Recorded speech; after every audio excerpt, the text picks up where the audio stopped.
அனைவருக்கும் வணக்கம். Welcome to பொன்மார்வின் சேனல். இந்த வருஷத்தில் மிகப்பெரிய படமாக எதிர்பார்க்கப்பட்ட படம் 350 கோடி பட்ஜெட்டில் பேன் இண்டியா படமாக 10 லாங்குவேஜில் கிட்டத்தட்ட ரிலீஸ் ஆகிருக்க ஒரு படமாக வந்திருக்க படம் தான் கங்குவா. இந்த படம் வந்து ஏகப்பட்ட எதிர்பார்ப்பை கூட்டிச்சு. ஏன்னா இந்த படம் வந்து ரொம்ப நாள் கழித்து சூர்யா அவர்கள் வந்து தியேட்டர்களில் ரிலீஸ் ஆகிற படமாக வந்திருக்கு. ஏன்னா பல படங்கள் வந்து ஓடிடியில் டைரக்ட் ரிலீஸாக தான் வந்துச்சு. இந்த படம் வந்து 2D 3D ஐமேக்ஸ் இந்த ஃபார்மேட்டில் வந்து ரிலீஸ் பண்ணியிருக்காங்க. தமிழ், அப்புறம் மலையாளம், தெலுங்கு, ஹிந்தி அப்படின்னு ஏகப்பட்ட லாங்குவேஜஸில் இன்றைக்கி ரிலீஸ் ஆகிருக்கு. ஃபர்ஸ்ட் ஷோ பிவிஆரில் தான் 3D வெர்ஷனில் தான் பார்த்தேன். இந்த படம் எதிர்பார்த்த ஹைப்பை கூட்டிச்சா இல்லையா, இந்த படம் எப்படி இருக்குது அப்படிங்கிறத நம்ம டீட்டெயிலில் ரிவ்யூவில் பார்க்கலாம். மற்ற ரிவ்யூவும் பாருங்கள். அப்போ தான் இந்த படத்தோட கன்க்ளூஷன், படம் எப்படி இருக்குன்றது உங்களுக்கு தெரிய வரும். இந்த படம் வந்து இந்த படத்தில் வந்து சூர்யா அவர்கள், திஷா பத்தானி, அப்புறம் பாபி தியோல் இப்படின்னு ஏகப்பட்ட நடிகர்கள்லாம் நடிச்சிருக்காங்க. இதில் டீட்டெயில் இன்ஃபர்மேஷன்லாம் இந்த ரிவ்யூவில் பார்க்கலாம். அதுக்கு முன்னாடி நம்ம சேனலில் புது படங்கள் ரிவ்யூலாம் பண்ணிட்டு வரோம். அது தேட்டருக்குள்ள வரும்போதும் தேட்டருக்கு அப்புறம் ஓடிடியில் எப்படி இருக்குன்னு தெரிஞ்சுக்கிறதுக்கும் யூஸ்ஃபுல்லாக இருக்கும். அது இல்லாமல் குழந்தைங்க பார்க்கலாமா வேணாமா, 18+ படமான்னு கால் எடுக்கிறது யூஸ்ஃபுல்லாக இருக்கும். அது இல்லாமல் இந்த விமர்சனம் பிடிச்சிருந்தா அதனால் நம்ம சேனலை சப்ஸ்கிரைப் பண்ணிங்க. அது இல்லாமல் இந்த விமர்சனம் பிடிச்சிருந்தா அவங்க ஃப்ரெண்ட்ஸ் அண்ட் ரிலேஷன் எல்லாரும் ஷேர் பண்ணுங்கன்னு கேட்டுக்கிறேன். வாங்க படத்தோட விமர்சனத்துக்குள்ளே போகலாம். படத்தோட கதைக்களம் வந்து 2024 இப்போ நடக்கிற மாதிரி கோவாவில் ஸ்டார்ட் ஆகுது. கோவாவில் வந்து இந்த பவுண்டி அப்படின்னு சொல்லி பவுண்டி ஹண்டர்ஸ்னு சொல்லி போலீஸால் பிடிக்க முடியாத கேஸெல்லாம் வந்து பிடிச்சி கொடுக்குற மாதிரியான, அதுக்கெல்லாம் லட்சக்கணக்கில் காசு வாங்குற மாதிரியான கேரக்டரில் வந்து சூர்யா பண்ணியிருக்காங்க. அவரு கூட வந்து யோகி பாபுவும் 2 பேரும் சேர்ந்து பண்ணிட்டு இருக்காங்க. அவங்களுக்கு காம்படிஷனாக சூர்யாவோட எக்ஸ் லவரான திஷா பதானியும் கோவாவில் இருக்காங்க. அவங்க வந்து அவங்களுக்கு ஒரு டீல் வருது. இந்த மாதிரி ஒரு புது ஒரு புதுசாக ஒரு ஒர்க் வருது. அதை வந்து கொடுக்குறவர் வந்து வழக்கமாக தர KS ரவிக்குமார் அவர்கள் தான் போலீஸில் கேரக்டரில் வராரு. அவங்களால பிடிக்க முடியாத ஒரு அக்யூஸ்டை வந்து பிடிக்கணும்னு சொல்லி, அவர் பெரிய ஒரு பெரும்புள்ளி, அவரை பிடிக்கணும்னு சொல்லி அவர் வந்து அவர் உடம்புல சின்ன கீறல் கூட படாமல் வந்து போலீஸ்கிட்ட ஒப்படைக்கணும்னு சொல்லி தான் டீலு. அப்படி போகிற இடத்துல வந்து எதிர்பாராத விதமாக ஒரு துப்பாக்கி சூடுபட்டு இறந்துடுறாரு அந்த அக்யூஸ்டு. அவரோட அண்ணன் இன்னும் பெரிய ஒரு டான் மாதிரியான கேரக்டரு. அதனால இவங்க பழிவாங்க கண்டிப்பாக வருவாருன்னு சொல்லி பெரிய பரபரப்பு ஆகிடுது. அந்த கன்ஷூட்டை பார்க்குற சிசிடிவியில் பார்த்தா ஒரு சின்ன பையனை பார்த்துருக்குற மாதிரி ஒரு கேரக்டர் வருது. அந்த சின்ன பையனை தேடி ரஷ்யாவிலேருந்து ஒரு ஆராய்ச்சிக்காக கடத்திட்டு போயிடுறாங்க. அதை காப்பாற்றுறதுக்காக சூர்யா அவர்களை வந்து முயற்சி எடுக்கிறாரு. அந்த பையனை பார்க்கும்போது இவருக்கு ஏதோ மனசுக்குள்ள ஒரு சின்ன ஒரு முன் ஜென்மத்தில் ஒரு பந்தம் வர மாதிரி ஒரு ஞாபகம் வருது. அதுக்கப்புறம் கதைக்களம் 1970 காண்பிக்கப்படுது. 1970 வந்து இந்த பழங்காலத்தில் கங்குவா கேரக்டரில் சூர்யா அவர்கள் காண்பிக்கப்படுறாங்க. அப்போ வந்து நடந்த ஒரு பிரச்சனையில் வந்து இந்த சின்ன பையன் ஒருத்தன் அனாதை ஆடுறான். அந்த பையனுக்கும் இந்த 2024 பையனுக்கும் என்ன சம்மந்தம் அப்படிங்கிறது தான் படத்தோட பேலன்ஸான மிச்ச கதை. 2 ஒரு வம்சாவளியிலையும் அந்த 2 வருஷ காலகட்டங்களில் அந்தந்த காலகட்டங்கள்லையும் அந்த பையனை காப்பாற்றுறதுக்கு எதுக்கு ஒரு முயற்சி எடுக்கிறாரு, என்ன சம்மந்தன்றது தான் பேலன்ஸான பரபரப்பான ட்விஸ்டோட செகண்ட் பார்ட்டுக்கு லீடு பிடிக்கிற மிச்ச கதை. இனி படத்தோட ப்ளஸ் மைனஸ் பார்க்கலாம்.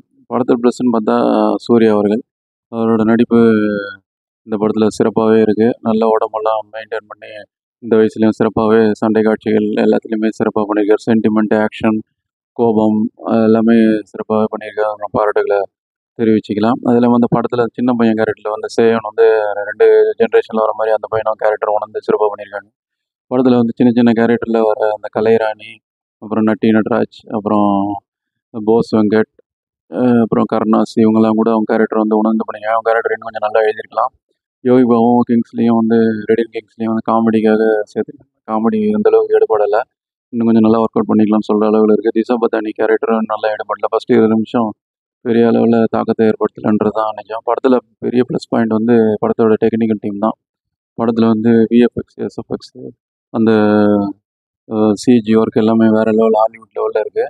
அதுலேயும் 3D வெர்ஷனில் பார்த்தீங்கன்னா இந்த படம் நல்லா பிரமிப்பை ஏற்படுத்தும்.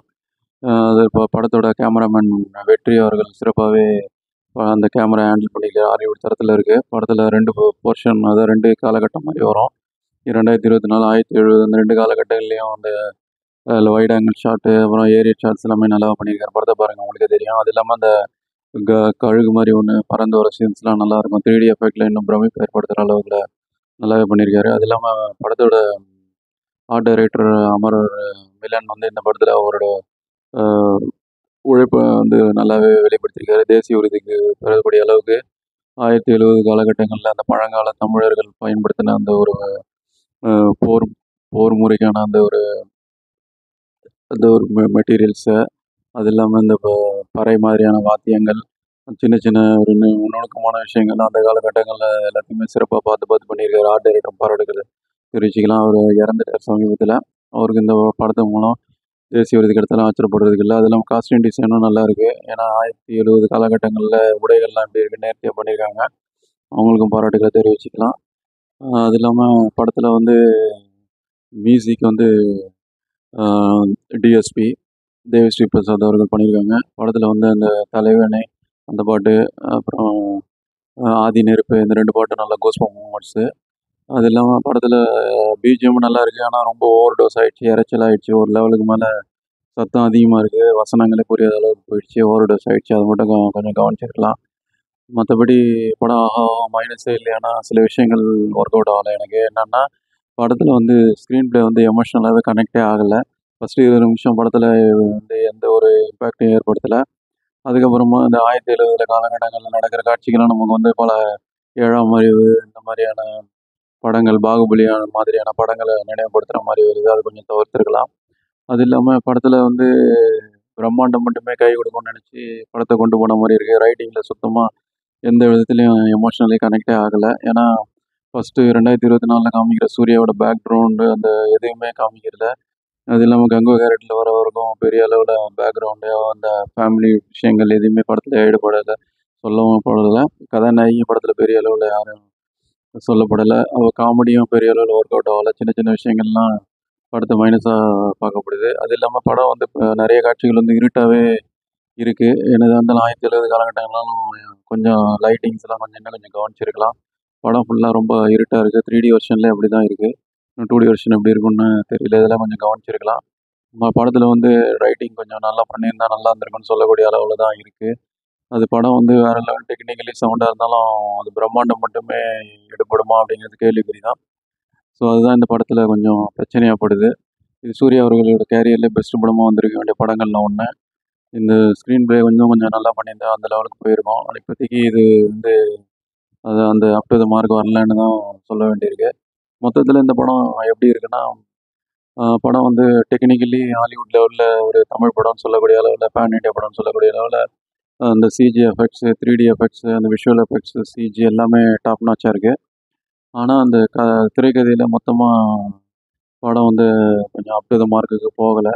ஸோ அதனால் இது அபோவ் ஆவரேஜ் லெவலில் தான் இருக்குது. அது இல்லாமல் படத்தில் வந்து வெட்டி வீசக்கூடிய காட்சிகள்லாம் நிறைய இருக்குது. அதனால் இந்த படம் வந்து கண்டிப்பாக 18+ தான் பார்க்கக்கூடிய படம். குழந்தைங்களுக்கு உகந்த படம் கிடையாது. இப்போ இந்த படம் வந்து 2D, 3D, ஐமேக்ஸ் வெர்ஷனில் இருக்குது. 3Dயில் பார்த்தீங்கன்னா நல்லா ஒர்க் அவுட் ஆகும். ஸோ நம்மளோட வெர்டிக்ட் வந்து இந்த படம் அபோவ் ஆவரேஜ் தான். இன்னும் கொஞ்சம் நல்லா பண்ணியிருக்கலாம் ரைட் அப்பு. ஸோ பார்ட் 2க்கும் லீடு கொடுத்து முடிச்சிருக்காங்க. பார்ட் 2வில் ஒரு நடிகர் வந்து கேமியோ ரோல் மாதிரி இதில் கொடுத்து லீடு கொடுத்து முடிச்சிருக்காங்க. அது எந்த நடிகர்னு படம் பார்த்து தெரிஞ்சுங்க. ஸோ இதான் படத்தோட வெர்டிக்ட்டு. இந்த படம் பார்த்துட்டிங்கன்னா உங்கள் கருத்துக்களை வந்து பின்னூட்டங்களை தெரியப்படுத்துங்க. ஸோ வேறு ஒரு திரை விமர்சனம் அல்லது முன்னோட சந்திப்போம். அதுவரை நன்றி, வணக்கம்.